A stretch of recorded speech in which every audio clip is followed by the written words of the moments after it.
નમસ્કાર. દિવસભરના તાજા સમાચારોમાં તમારું સ્વાગત છે. તમારી સાથે હું છું પિનલગીરી ગોસ્વામી. સમાચારો વિસ્તારથી જાણીએ એ પહેલા મહત્વના સમાચારો ઉપર એક નજર. અમદાવાદની સ્કૂલ હત્યાકાંડ માટે મોટું નિવેદન. અમૂલ ભટ્ટે જણાવ્યું છે કે કોઈને છોડવામાં નહીં આવે. દીકરીની લગ્નની ઉંમર 21 વર્ષ કરવા માટે ગોપાલ ઇટાલિયાની રજૂઆત. અમરેલીના લાઠી પંથકમાં ધોધમાર વરસાદ ખાબકી ગયો. ધાતરવાડી ડેમના 10 અને હિરણના 1ના 7 દરવાજા ખોલવામાં આવ્યા છે. સુરતમાં ધોધમાર વરસાદ, કાકરાપાર ડેમ છલકાઈ ગયો છે. ભાવનગરમાં જળબંબાકાર, શેત્રુંજી ડેમ સિઝનમાં ચોથી વાર ઓવરફ્લો થયો છે. એલર્ટ થઈ ગયું છે. સાબલી ડેમના 11 દરવાજા ખોલવામાં આવ્યા છે. અમરેલીનો દરિયો ગાંડો તૂર બન્યો. 11 ખલાસી લાપતા, 70 બોટ ફસાયેલી હોવાના સમાચાર છે. સિંધી સમાજના લોકો અને પોલીસનું ઘર્ષણ જોવા મળ્યું છે. વાત છે અમદાવાદ 7 ડે સ્કૂલની. લોકસભામાં ઓનલાઈન ગેમિંગ બિલ રજૂ કરવામાં આવ્યું. વિપક્ષે બિલની નકલ ફાડીને શાહ ઉપર ફેંકી. વરસાદ જોવા મળ્યો. નદીઓમાં પૂર અને ડેમ છલકાયા છે. જાણી લો તમામ સમાચાર આ વિડીયોમાં. ભારે વરસાદથી મધુબન ડેમમાં પાણીની જોરદાર આવક થઈ જવા પામી છે. હવે મિત્રો સમાચારો વિસ્તારથી. વલસાડ પંથકમાં ધોધમાર વરસાદ વરસી રહ્યો છે. ભારે વરસાદને કારણે મધુબન ડેમમાં પાણીની આવક વધી રહી છે. હાલમાં મધુબન ડેમની સપાટી 76.05 મીટરે પહોંચી ગઈ છે. ડેમમાં પાણીની આવક વધતા ડેમના 10 દરવાજા 1.50 મીટરે ખોલવામાં આવ્યા છે. ડેમમાંથી 1 લાખ ક્યુસેક પાણી છોડવામાં આવ્યું છે. પાણી છોડાતા નદી કિનારાના ગામોને એલર્ટ કરી દેવામાં આવ્યા છે. મિત્રો, અન્ય મહત્વના સમાચારની વાત કરીએ તો ભારે વરસાદ, નદીઓમાં પૂર અને ડેમો છલકાયા છે. ગીર સોમનાથની હિરણ નદીમાં ઘોડાપૂર. પ્રભાસ તીર્થના ત્રિવેણી સંગમ ઘાટમાં પાણીમાં ગરકાવ. માતરવાણિયાથી પસાર થતી મેઘલ નદીમાં ઘોડાપૂર. બગડુ નજીક આવેલા બંદુક નદીમાં ઘોડાપૂર. કાળવા નદીમાં ભારે વરસાદથી ઘોડાપૂરની પરિસ્થિતિ. ધણેજ ગામ પાસે આવેલી આંબાકુઈ નદીમાં ઘોડાપૂર. હિરણ ડેમ ઓવરફ્લો થઈ ગયો. એલર્ટ થઈ ગયું છે. રાજ્યમાં હાલ 64 ડેમને હાઈ એલર્ટ ઉપર, 29 ડેમને એલર્ટ ઉપર તથા 21 ડેમને વોર્નિંગ આપવામાં આવી છે. મિત્રો, અન્ય મહત્વના સમાચારની વાત કરીએ તો વિપક્ષે બિલની નકલ ફાડીને શાહ ઉપર ફેંકી. લોકસભામાં વિપક્ષી સાંસદોએ બિલની નકલ ફાડી નાખી. એટલું જ નહીં, તેમણે બિલની નકલ ફાડીને કેન્દ્રીય ગૃહમંત્રી અમિત શાહ ઉપર ફેંકી. આ પછી ભારે હોબાળાને કારણે સ્પીકર ઓમ બિરલાએ લોકસભાની કાર્યવાહી બપોરે 3 વાગ્યા સુધી સ્થગિત કરી હતી. મિત્રો, અન્ય મહત્વના સમાચારની વાત કરીએ તો લોકસભામાં ઓનલાઈન ગેમિંગ બિલ રજૂ. કેન્દ્ર સરકારે લોકસભામાં ઓનલાઈન ગેમિંગ સંવર્ધન અને વિનિયમ વિધેયક 2025 બિલ રજૂ કર્યું. આ કાયદો નાગરિકોની સુરક્ષા સાથે નવીનતાને પ્રોત્સાહન આપશે. વિધેયક હેઠળ ઈ સ્પોર્ટ્સ અને સોશિયલ ગેમ્સને પ્રોત્સાહન આપવામાં આવશે, જ્યારે નુકસાનકારક ઓનલાઈન મની ગેમ, જાહેરાતો અને સંબંધિત નાણાકીય વ્યવહારો પર પ્રતિબંધ મુકાયો છે. ઉપરાંત ફેન્ટસી સ્પોર્ટ્સ સિવાય પોકર, રમી અને ઓનલાઈન લોટરી જેવી જુગાર પ્રવૃત્તિઓને ગેરકાયદેસર ગણવામાં આવશે. મિત્રો, અન્ય મહત્વના સમાચારની વાત કરીએ તો સિંધી સમાજના લોકો અને પોલીસનું ઘર્ષણ.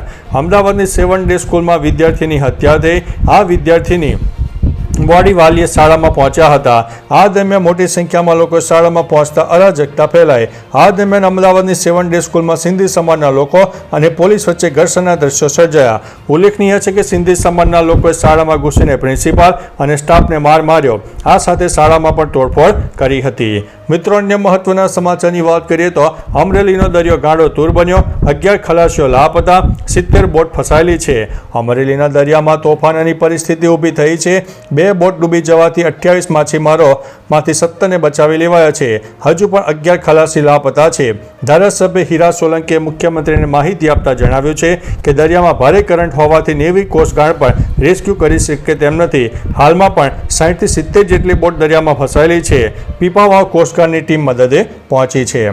મિત્રો, અન્ય મહત્વના સમાચારની વાત કરીએ તો સાબલી ડેમના 11 દરવાજા ખોલવામાં આવ્યા. હવામાન વિભાગની આગાહી વચ્ચે ગુજરાતમાં અનેક જિલ્લામાં વરસાદ ખાબકી ગયો, જેમાં વંથલી તાલુકાના ખોરાસા ગામ પાસે આવેલ સાબલી જળાશયમાં ઉપરવાસમાં પાણીની આવક વધતા ડેમના 11 દરવાજા 1.50 મીટર સુધી ખોલવામાં આવ્યા. દરવાજા ખોલતા અનેક ગામોને એલર્ટ કરી દેવામાં આવ્યા, જેમાં વંથલી તાલુકાના ખેરાસા, સેંદરડા અને કેશોદના મગરવાડા, માણેકવાડા, ડેરવણ ગામોને એલર્ટ આપવામાં આવ્યું છે. નદીના પ્રવાસથી દૂર રહેવા માટે લોકોને સૂચના આપવામાં આવી છે. મિત્રો, અન્ય મહત્વના સમાચારની વાત કરીએ તો ભાવનગરમાં જળબંબાકાર. શેત્રુંજી ડેમ સિઝનમાં ચોથી વાર ઓવરફ્લો થયો છે. ભાવનગર જિલ્લામાં ભારે વરસાદથી જળબંબાકારની પરિસ્થિતિ સર્જાઈ. પાલીતાણાનો શેત્રુંજય ડેમ સિઝનમાં ચોથી વાર ઓવરફ્લો થયો છે. જોકે ડેમના 59 દરવાજા 1 ફૂટ ખોલાયા છે. નીચાણવાળા 17 ગામોને એલર્ટ કરવામાં આવ્યા છે. મહુવામાં ગરાસવો નદી ગાંડી તૂર બની. ગોંદરણી ગામ પાસે એક વ્યક્તિ નદીના પટમાં ફસાયો. સ્થાનિક તંત્ર અને ફાયર બ્રિગેડની 6 કલાકની મહેનત બાદ તેનું સફળતાપૂર્વક રેસ્ક્યુ કરવામાં આવ્યું છે. મિત્રો, અન્ય મહત્વના સમાચારની વાત કરીએ તો સુરતમાં ધોધમાર વરસાદ. કાકરાપર ડેમ પણ છલકાયો છે. સુરતમાં ધોધમાર વરસાદે તાંડવ મચાવ્યું છે. અનેક વિસ્તારો જળબંબાકાર થઈ ગયા છે. તાપી નદી 2 કાંઠે વહેતી થઈ છે. જળસ્તર વધતા 1.25 લાખ ક્યુસેક પાણીની આવક થઈ છે. આ ઉપરાંત ઉકાઈ ડેમની સપાટી 166.70 મીટરે પહોંચી છે. 9 ગેટ ખોલીને પાણી છોડવામાં આવી રહ્યું છે. કોઝવે ઓવરફ્લો થયો. નીચાણવાળા વિસ્તારોને એલર્ટ કરવામાં આવ્યા છે. વરસાદથી ડેમમાં પાણીની આવક વધી રહી છે.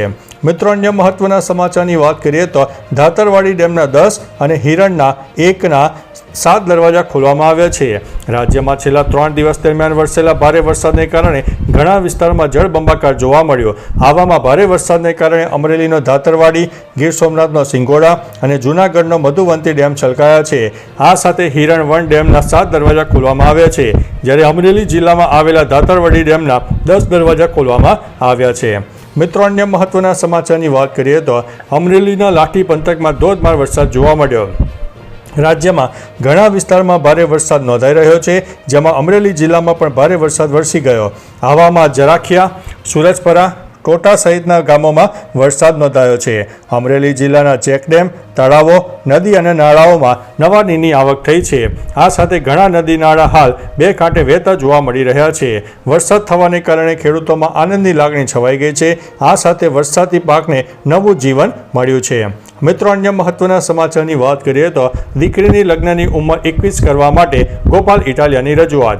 આમ આદમી પાર્ટીના ધારાસભ્ય ગોપાલ ઇટાલીએ ગુજરાતમાં દીકરીઓના લગ્નની કાયદેસર વયમર્યાદા 18થી વધારીને 21 વર્ષ કરવા માટે મુખ્યમંત્રીને રજૂઆત કરવામાં આવી છે. આ ઉપરાંત લગ્નની નોંધણી પણ દીકરીના આધાર કાર્ડના સરનામા પર ફરજિયાત થવી જોઈએ તેવી માંગ કરાઈ છે. આ પહેલનો મુખ્ય હેતુ પ્રેમ લગ્ન અને ભાગી જવાના કેસો તેમજ ખોટી લગ્ન નોંધણીઓ ઉપર અંકુશ લાવવાનો છે. મિત્રો, અન્ય મહત્વના સમાચારની વાત કરીએ તો અમૂલ ભટ્ટે કહ્યું છે કે કોઈને છોડવામાં નહીં આવે.